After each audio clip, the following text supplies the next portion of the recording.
늦은 밤 서울의 한 주택가 골목길. 한 여성이 커다란 짐가방 2개를 들고 나타났습니다. 하얀 이불로 감싼 아기를 안고 있습니다. 건물 벽에 설치된 작은 문을 열고 아이를 넣은 뒤 다시 닫습니다. 아기를 베이비박스에 두고 여성은 사라졌습니다. 아직 캄캄한 새벽. 누군가가 공사 자재들 사이에 아기를 두고 갔습니다.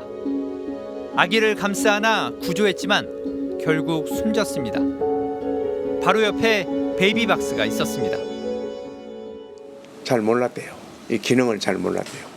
그냥 베이비박스가 있으면 아이를 보호하는 줄만 알고 그렇게 갖다 놓고 바로 갔다고. 이제 그날이 비가 와서 추웠어요. 참 안타깝죠. 이 교회가 운영하는 베이비박스로 오는 아기들은 해마다 100명이 넘습니다. 생모는 20대가 절반으로 가장 많습니다. 10대도 10% 가까이 됩니다. 10명 중 7명은 결혼을 하지 않았습니다.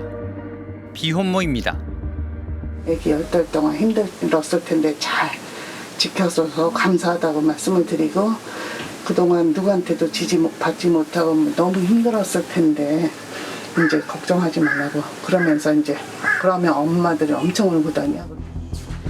교회에는 5명의 아기가 있었습니다. 상황판에는 아기들 이름이 없습니다. 번호로만 분류됩니다.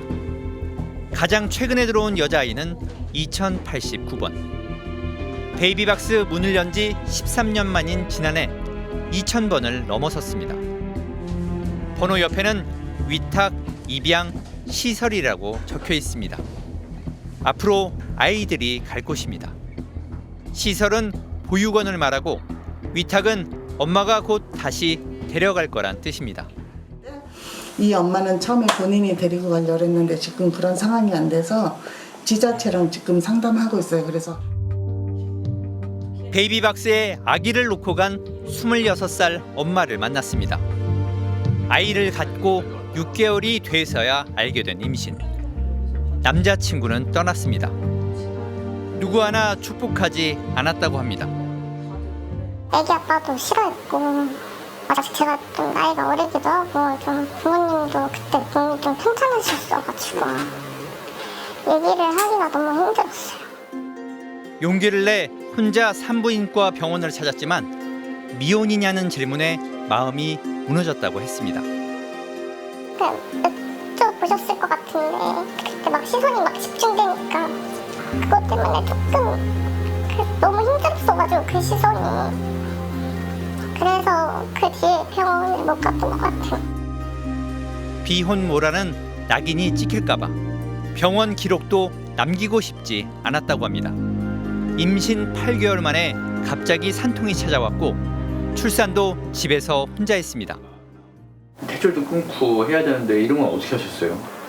다 찾아서 인터넷 찾아보고 어떻게 해야 될지 보고 그렇게 하고 나서 갓난 아기와 함께 좁은 방에서 지냈던 5일은 막막함 그 자체였습니다. 그냥 무인도에 떨어진 느낌인데 당장 막 애는 막 울고 있지만 솔직히 너무 두렵고 무섭고 그랬던 것 같아요.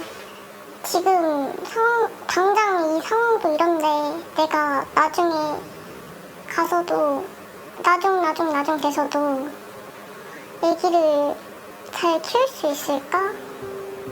그래서 베이비박스에 아기를 맡겼습니다. 그런데 아기가 자꾸 눈에 아른거렸습니다. 아기를 보러 3번 찾아갔습니다. 그러다 한 달 만에 직접 키우기로 마음을 먹었습니다. 한 달 동안 많이 이제 연락도 많이 해주시고 사진도 많이 보내주시고 아기를 막상 낳으면 그 엄마의 마음이 진짜 다르거든요. 그 마음도 물론 많이 컸지만 여기서 많이 정말 마음을 많이 바꿀 수 있게 해주셨어요. 베이비박스는 그나마 낫습니다. 인터넷으로 불법 거래가 되는 아기도 많습니다. 수미 씨도 베이비박스에 가기 전 인터넷으로 입양 방법을 알아봤습니다. 아기를 대신 키워주겠다는 댓글이 많이 달렸습니다. 취재진이 그중 한 명에게 연락해봤더니 자기가 대신 키워주거나 입양기관을 연결해줄 수 있다고 말합니다.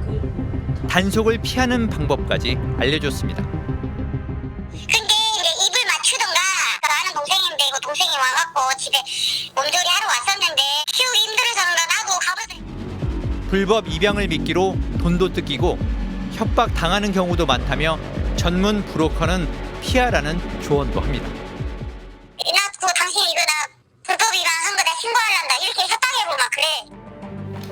하지만 이런 인터넷 상담은 모두 불법입니다. 입양특례법은 허가받은 입양기관을 통해서만 입양을 하도록 하고 있습니다. 베이비박스로 온 아기들이 가장 많이 가는 곳은 보육원입니다. 경기도의 한 보육원. 갓 태어난 아기부터 18살까지 모두 31명의 아이들이 있습니다. 원장은 잘 키우려고 애를 쓰긴 하지만 보육원이 최선은 아니라고 말합니다. 가정으로 가는 것만큼의 더 좋은 대안은 없다라고 생각을 해요. 물론 그러지 못할 때 여기서 저희가 잘 키우는 게 차선이지만 그게 이제 최선이라고 보기는 어렵다는 거죠. 아무리 저희가 노력을 해도. 지금도 3살과 11살 아이가 입양 절차를 밟고 있습니다. 아이들에게 가족이란 어떤 의미일까요? 그냥 엄마라고 부르고 아빠라고 부르는 상대가 있다.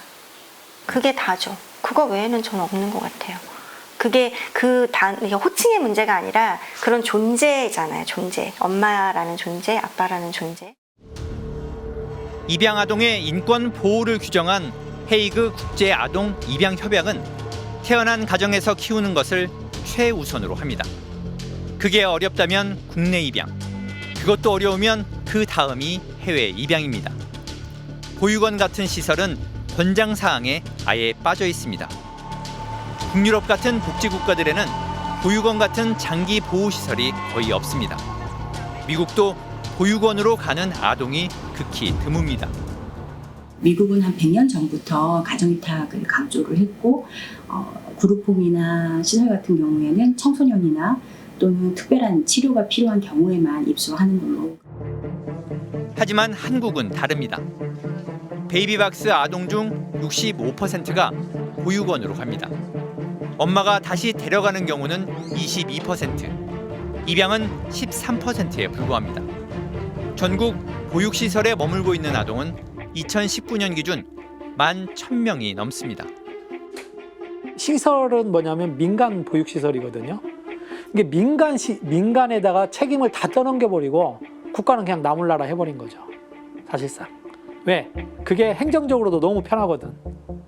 더 이상 행정적으로 이 아이를 핸들링할 이유도 없고 그러니까 그냥 관행적으로 시설로 해서 끝내버린 거예요.